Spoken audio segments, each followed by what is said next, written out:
Good afternoon. Today is October 18th, 2019 at 1 o'clock p.m. and we're in the Senate chambers of the Kansas State House in Topeka, Kansas. I'm Joan Wagnon, former legislator and board member for the Kansas Oral History Project. I'm going to be interviewing Senator Sandy Praeger about her service in the legislature. Mrs. Praeger served one term in the House, 3 terms in the Senate. She was also mayor of Lawrence and insurance commissioner from 2003 to 2015. You managed to serve 30 years for the public. Did you? No, I never anticipated I would. In fact, my husband was told when I ran for the city commission, was talked into running, not to worry that I was going to have a career in politics, because when you're on the city commission, every vote makes at least a fourth of the folks mad, and by 4 votes, you've made them all mad, and you couldn't get elected dog catcher. So interesting political philosophy. Yes, interesting, yeah. So, no, I never anticipated, but it was such an honor, every one of the positions, to be able to serve the people of my community and the state. Well, I think the state benefited tremendously from your leadership, and we're going to talk a lot about that, about the policy. I need to do a commercial for the Kansas Oral History Project, which is a not-for-profit corporation created for the purpose of interviewing former legislators and making the interviews accessible to researchers and educators through the Historical Society. Transcriptions are funded by a grant from Humanities Kansas. David Heineman, former member of the Kansas House and board member of the Oral History Project, is your videographer. In the early 1990s, 2 historians from Washburn interviewed almost all of the women legislators. There's a bunch of them at that time. Mm-hmm. And you were one of those new legislators that was interviewed in 92, and I gave you a copy of your interview.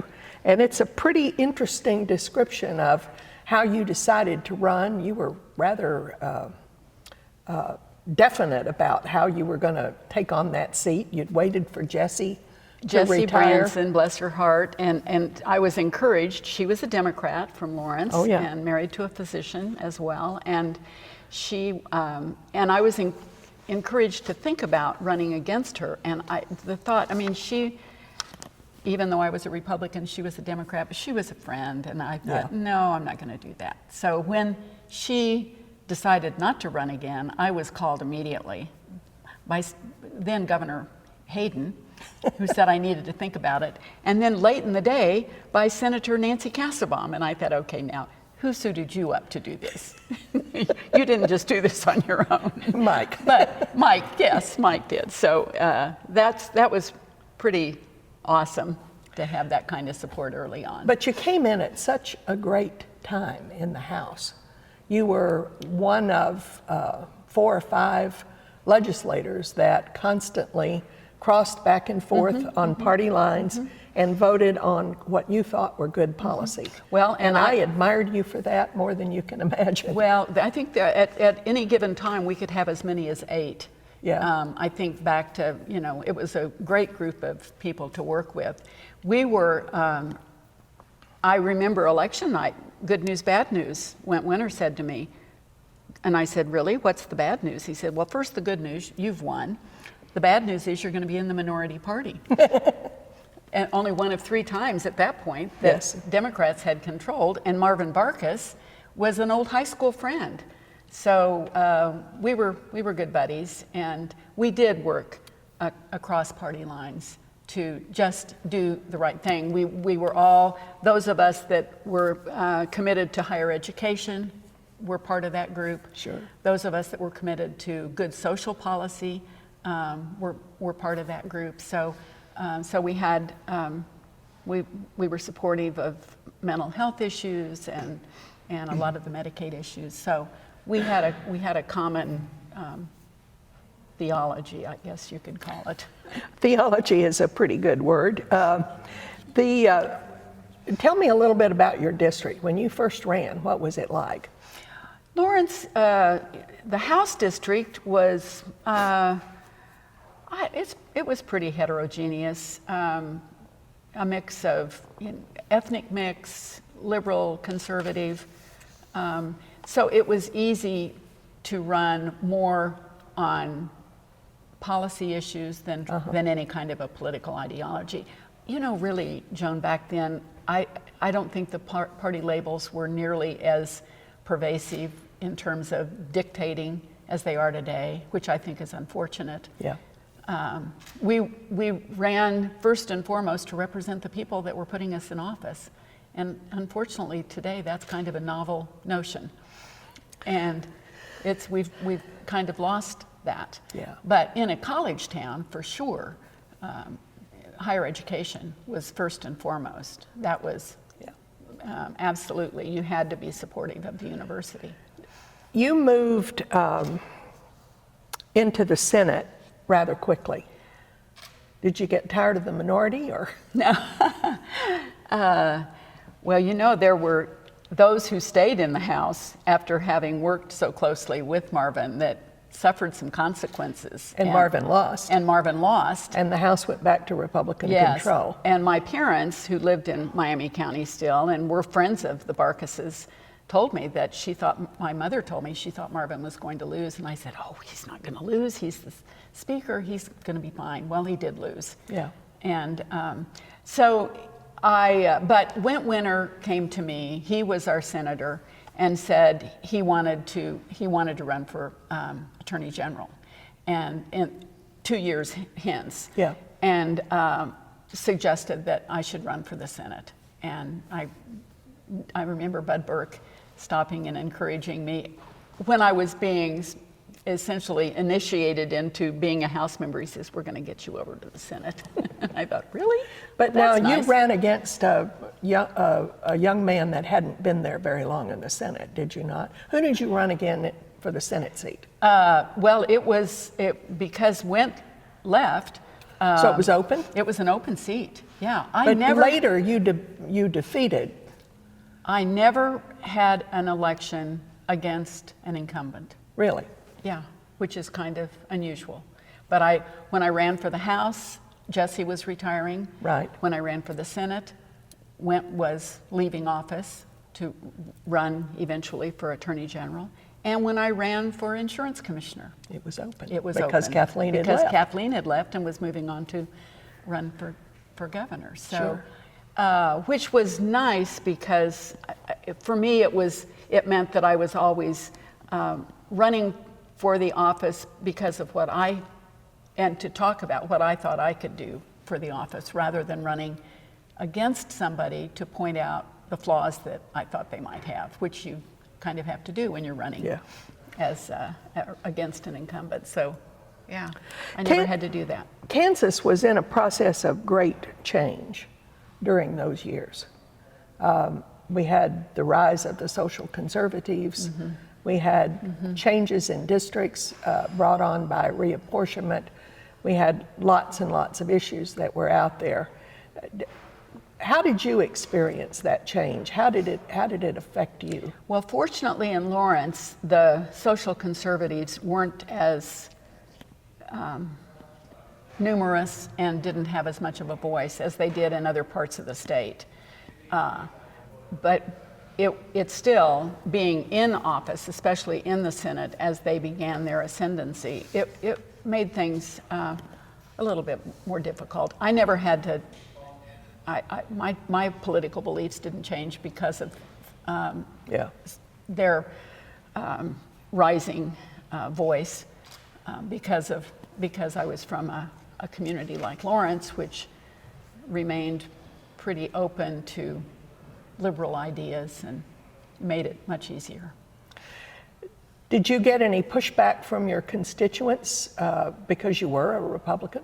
I mean, they'd been used to voting for Democrats for years. Oh, absolutely. I was the only kind of Republican they were going to vote for.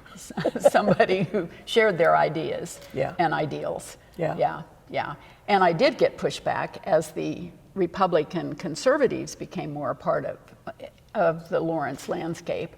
I got pushback from them because I wasn't conservative enough.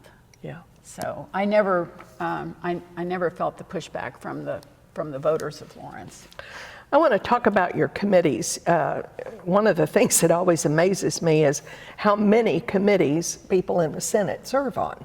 Yeah. I mean, so when you went that first time, you were on Public Health and Welfare, Children and Families, Federal and State, and then you added Financial Institutions and Insurance in 1997 through 2000. Were you thinking then that you had your eye on that insurance commissioner spot, no. or did you just wander into insurance and financial institutions? Yeah, and it was the insurance side of it. Okay. That Don Steffes, when he was the chair of it, and Dick Bond was the chair before Don, and I think they felt that my chairing the health committee would be helpful because there are so many of the issues in health related to health insurance. Sure. So, and with Don especially, he said, I want you to take care of, you'll take care of managing all of the insurance bills that come here, and I'll do the financial institutions, the banking side. So I think it was the background in health and being on the health committee that pushed me in that direction. Interesting. Okay. And at some point, they put you on the tax committee, so you got to work with Senator Langworthy. I did, and she was a great chair of the tax committee. She was a good chair of the... Very good. I remember, star bonds, that was one of the issues that were dealt with. Really? When, and the big issue was finding a way to use those to develop the racetrack and Right. and all of which now is the #1 tax revenue generator for the state of Kansas. And I think at the time it was Wyandotte County was struggling financially. People and businesses moving away from Wyandotte County, with Johnson County just to the south. When we did a survey of the uninsured in Kansas, there were 2 areas that had the highest uninsured rates. Far southwest Kansas, Liberal, Right. Garden City, that area, and Wyandotte County was second. Oh my. And the most insured place in the state was Johnson County, just to the south. So there were a lot of inequities in Wyandotte County, and I think with Audrey's leadership, there were a lot of good things that happened. How did you get started in health policy? Did they put you on that committee because you were a doctor's wife, or because you asked for it, or because you wanted to learn more about health policy? How did that happen? I remember talking to the leadership and saying, just because I'm a woman doesn't mean I naturally gravitate to health issues.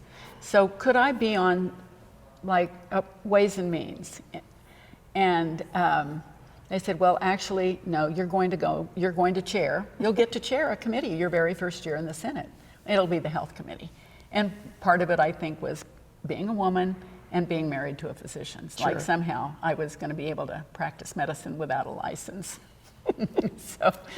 But I loved it, and it's the best thing. It was really Well, it certainly was the kind of the linchpin of your career as you moved forward. It was, because that's what I focused on even as insurance commissioner. Yeah. And of course, that was at a time we had Barack Obama as president, and I say with a wistful sigh, and health policy, he was going to get something done on health insurance, and he needed insurance regulators around the country to help with that. And so it was a great opportunity to be involved in a really important national debate. And you distinguished yourself. I'm going to go into that a little bit later, but you served, 1 or 2 terms as a commissioner for the National Insurance. I was... Help me with the title. Yeah, the National Association of Insurance Commissioners. Yes. It's we like to say we were a national system of state-based regulation, because insurance is regulated at the state level, but we worked together collaboratively to do things, to try to create uniformity where we could. And I was an officer for NAIC for 4 years, and on the executive committee for really most of my tenure after the first couple of years. I was president of the NAIC in 2008. That's what I'm remembering, yeah. Yeah, which was the big year. The big year. Yeah. AIG was always referenced when they were taken over by the superintendent of insurance in the state of New York. And it was always AIG, the world's largest insurance company. And so we had to frequently tell people, no, they're not. They are. They have a third of their business is insurance. That part was safe because of state regulation, but the rest of it was really struggling, to say the least, because of mortgage-backed securities, and it was a mess. So, and the whole economy went to hell in a handbasket that year anyway. So I know, and it was scary. And, it was through good leadership at the federal level that we didn't go into a depression, not just a recession. We bailed out, the federal government bailed out the auto industry. Had they not, I think we would have been in a depression. I want to go back to those early years. You worked with two governors while you were in the legislature, Joan Finney and Bill Graves. And some of the legislative sessions stood out because of their productivity. 91 through 94 come to mind because that was school finance, tax reform, children's initiatives, and there was a death penalty somewhere in the middle of that. There was. I still remember that discussion, that debate. And I was planning to speak on the floor of the Senate when Sherman Jones, wonderful man, Democrat from Wyandotte County, African American, spoke up and made just an eloquent statement about how the death penalty is disproportionately imposed on people of color. Yeah. And I thought, I can't add anything to that discussion. That was a very poignant moment. We lost on a 2020 vote, as I recall. We interviewed Janice Lee and Lana Oline earlier this week, and they recalled that same debate and Sherman's Do they really? Jones' speech on the floor as standing out. It gives me goosebumps just thinking about it. Sherman was, I have another wonderful memory of Sherman. He was the ranking minority on the health committee.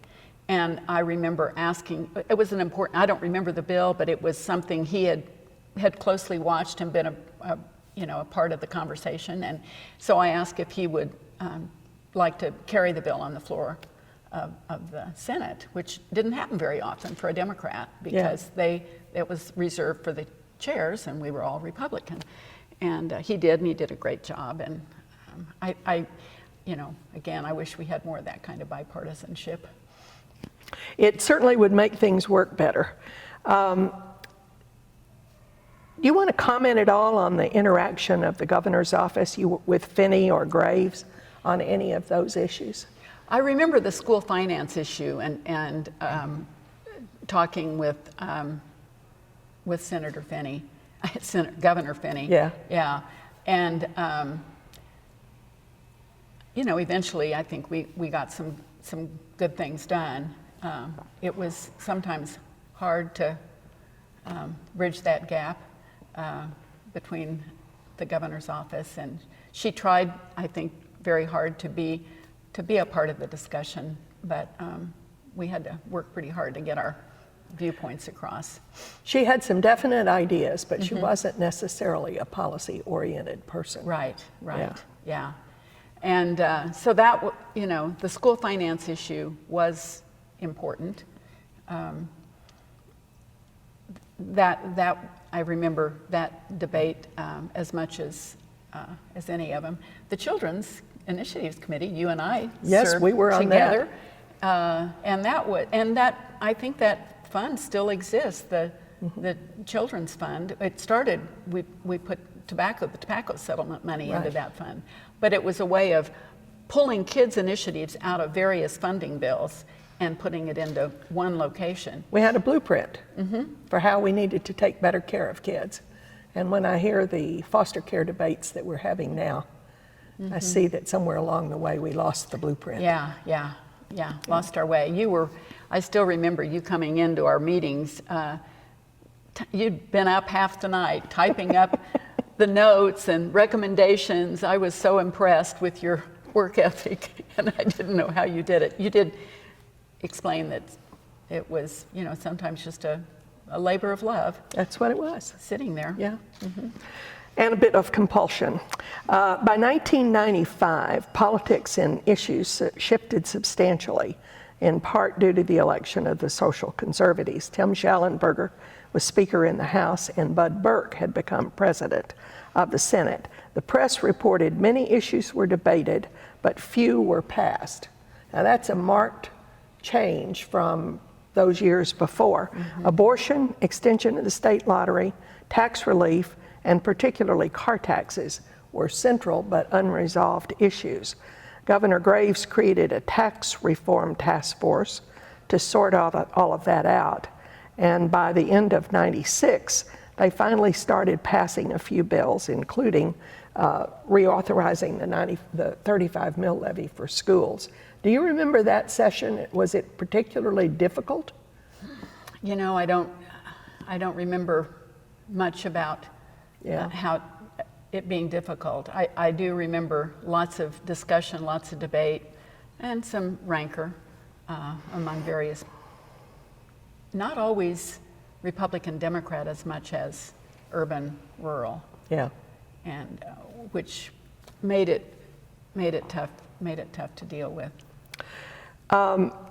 Were there any of those issues that you got involved in, or are you just still burrowed in on health? Well, I was really more focused on health. The Children's Health Insurance Plan had passed in Congress, and states then were having to figure ways to implement in our states. So that I devoted a lot of time to that issue, both in Kansas and being a part of a couple of committees at the national level. Good. And in 1998, Senator Dick Bond, who's now president of the Senate, says abortion politics tied the legislature in knots. And we interviewed him. He was a great interview. Oh, I'm sure. But the legislature also passed a record tax cut of $247 million by dropping the state mill levy down to 20 mills. And by 1999, they're again calling the session historic. And you got the transportation plan, 2-year funding of schools, including more base state aid, and a governance structure for higher education. Did you play on any of those issues? I wasn't. Certainly I wasn't on any of the conference committees, but just because higher ed, education in general was so important in Lawrence, in my district. Certainly weighed in when I could. And Senator Bond did a great job of shepherding those issues through the legislature, and Audrey on the tax committee, and it was, but they were very contentious. It was, this was not easy. It required a lot of strong leadership at the top. Did you get involved in any of the financing of, I'm looking at the renovation of this chamber and how magnificent that was, and that's probably Dick Bond's greatest contribution. And Governor Graves. Yes. He took a lot of heat for and ended up spending more than anticipated, partly because of the structure. Had we not done the renovation, this building was on crumbling foundations. Yeah. And I think of what we have today. It was worth every dollar spent, but it required just being very focused and not letting the opposition detract from the important goal. And that's our leadership set a goal that this was something that was important. It's the people's house for the state of Kansas, and it was going to live into perpetuity. And I we have a great deal to thank them for sticking by their guns, because it was not easy. So did you ever think about running for a leadership position? Well, I did have the opportunity to serve as the vice president of the Senate, which was... Okay. Yeah. I'm sorry, I didn't pick that up in my... Yeah, so, Janice Hardenberger was planning. She was going to run, and we became very good friends. And I drove out to see her several times in Haddam, where she was from. And she encouraged me. She said, and she knew she was probably not going to make it. She had very invasive cancer, and she decided she was not going to go through chemo and radiation. She wanted to enjoy her family as much as she could without having to suffer through all of those treatments. And they told her probably they wouldn't be successful anyway. So she encouraged me to step in and run for the position of Senate Vice President. And it was really an honor to get to preside over the Senate. Dave Kerr was the Senate President then, yeah, so I think then I don't recall even having any opposition. I think folks decided if Janice wanted me to do it, that was good enough for them, and they were just not going to say anything. But that was really a great honor.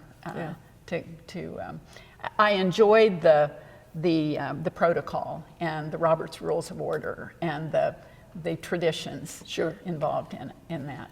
So here comes 2003, and you are out the door on your way to that wonderful office building for the insurance office. Yes, beautiful historic building. You want to tell me a little bit about that campaign? Well, that was very interesting because Kathleen was running for governor. Sebelius. Sebelius. And Jim Garner was running for insurance commissioner. I'd forgotten that. Yes, and he relied heavily on Kathleen's, the way Kathleen had run the department. Mm-hmm.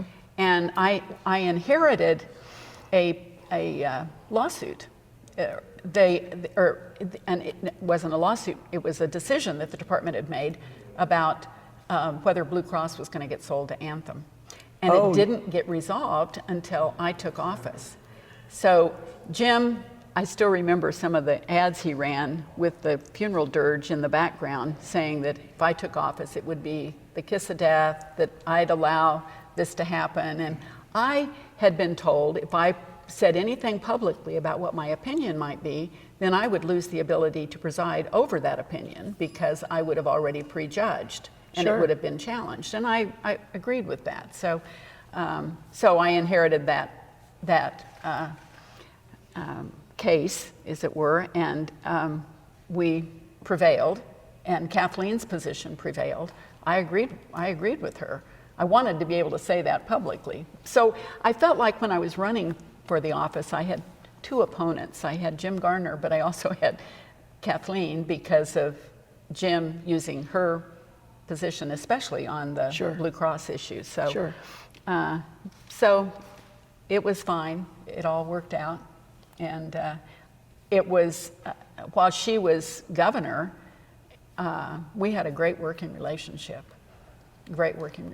She left the department in really good shape. She computerized the department, it had not been, and modernized things. And so I took over a department that had been well run and then worked with her. She knew what the job was, obviously. She had it for 8 years. And she was very supportive, and we worked well together. Well, and it was a really good career for you. You served 3 terms. Right. Why did you quit? Age, as much as anything. It does catch up with us, doesn't it? Well, my husband had retired. He'd been retired for a year by the time my term came up. And I miss it. I will tell you that. I miss it. It was a fabulous job. I joke that to call it a job has never seemed quite adequate because it was more than that. We had so many great opportunities to help the people of Kansas, to lead in terms of policy change that we thought was important, and of course then to be there during the whole debate around the Affordable Care Act and all of that falterall. And you loved every minute of it. I did. I loved every minute of it. It was wonderful and great people. And we had such a great department. Before I came here today, I had lunch with Karen Ripple, who was my former assistant, and Linda Shepard, who was head of Accident and Health Licensing Division. And I used to introduce her at events as better than a clone, because a clone just replaces you, and she's better than me. She knew she was a lawyer, and she was great. So they're still good friends. We get together about once a month, and I've been out of office now, 5 years, 4 or 5 years. So I made good friends, and it was we were all dedicated. I said, our first and foremost responsibility is to the citizens of the state of Kansas, people who buy insurance and it's not working for them. So we're there to be the consumer advocate for insurance. And we're there also to just do the right thing. We don't do any voter ID checks when somebody comes in the door with a problem. We're there to help everybody equally and make sure that their insurance policy is living up to the promise to pay, which is what it is. You buy insurance and they promise to pay you if you meet all of the qualifications of the contract. And so it was a great opportunity to serve. I want you just to look backward and as you think about your time in the legislature and in state government, what are you most proud of? I like to think of it as I left some footprints through the statute books, things that we passed that I'm proud of. What about you? Well, I think most of my taking pride in things that we passed would be related to health and health insurance issues. Mental health parity, for example, in 2001, we were able to change our laws on mental health. People are shocked when I tell them that we had a lifetime limit of $7,500 for people to get out of outpatient services for mental health. They just find that amazing. So we got rid of the dollar limits and we increased the day limits for inpatient, which and it was very close. The vote was very close, but it was way overdue in terms of the importance. So being able to focus on things like all of the health-related issues, the Children's Health Insurance Initiative, finding a way to bundle the financing for children's services and to focus on doing what's best for our kids in the state. That was really important. But I loved my 12 years as insurance commissioner and being able to be part of the discussion about a national plan for everyone. You and I both have had experience running an agency of state government and being in a policy role inside the legislature. Which is more rewarding?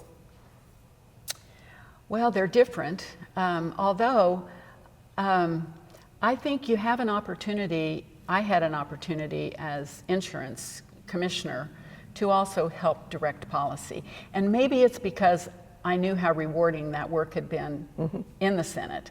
And so if we saw areas in insurance regulation that were lacking, we could come to the legislature and ask for improvements in our laws. To me, that was an important part of the function of the department. I think we're there to regulate, but we're also there to make sure the laws that we're using to regulate are appropriate and do enough. Or if they do too much, to change them to make the marketplace for insurance better. You know, I always said we wanted to find a balance between good regulation and a good marketplace, because it's not good for our consumers if we're so restrictive from a regulatory standpoint that companies don't want to do business in Kansas. Sure. So it's the policy side of it, I think, both in the Senate and as a insurance commissioner, that's what I enjoyed, helping find that good policy to make things better. And a little bit, probably, I keep hearing you say about seeing the effect that it has on people. Yes. And I loved traveling around the state. We went around the state a lot with the Affordable Care Act to educate people, because I felt like that was part of our responsibility.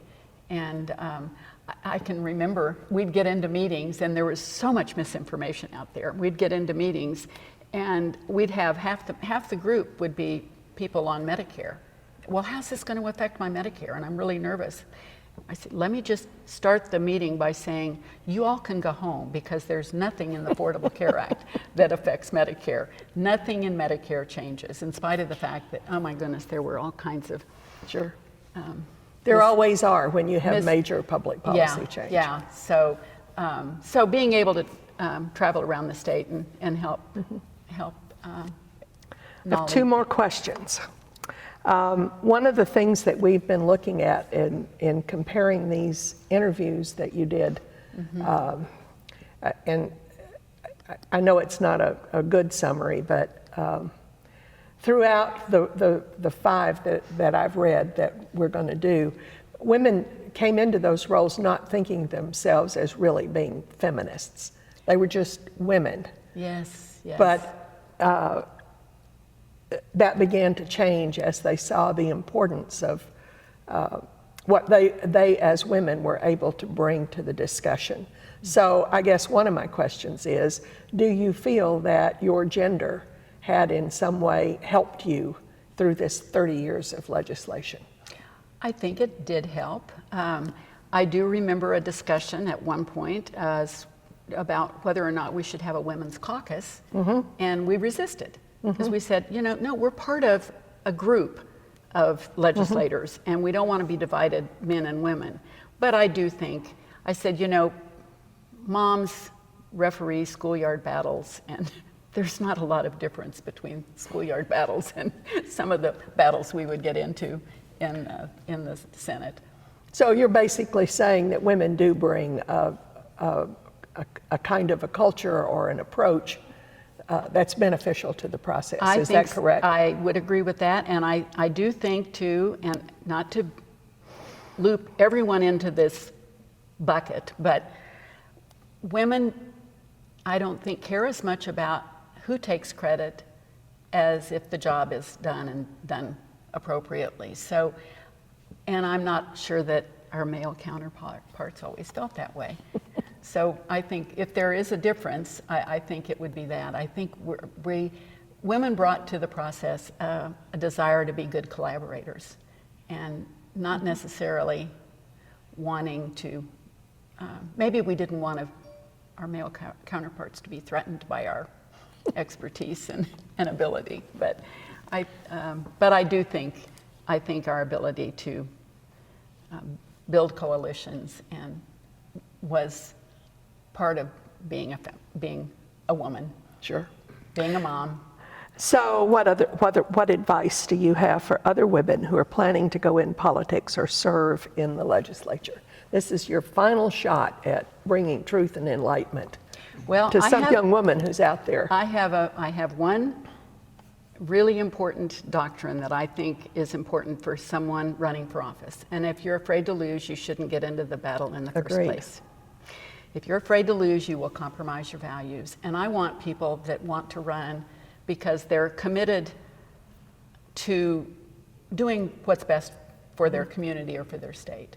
And when it becomes more important to them that they be elected than it is that they do the right thing, then I think that's unfortunate. So that would be my number one caution to anyone wanting to get into public office, is to do it for the right reasons. That you want to serve, you have a philosophy about how you want to serve that you want to share with the general public, and if they agree with you, then they'll vote for you and you'll become an elected part of the process. I think it's unfortunate when people change that philosophy, because the people that vote you in the first place voted you in because of that persona that you portrayed yourself as having. And if you change, then what are they supposed to do? They don't know who they've voted for. So it's important to, first of all, know why you're running and don't be afraid to lose, because if you're afraid to lose, I think you'll make the wrong decisions. We've seen plenty of politicians who are too glad to be here. I know, and not nearly focused enough on doing the right thing for the people of Kansas. And on that, Senator Praeger, Insurance Commissioner Praeger, Mayor Praeger, you have so many titles. Thank you for giving your time to the Kansas Oral History Project this afternoon. I'm Joan Wagnon in the Senate chambers with Senator Sandy Praeger.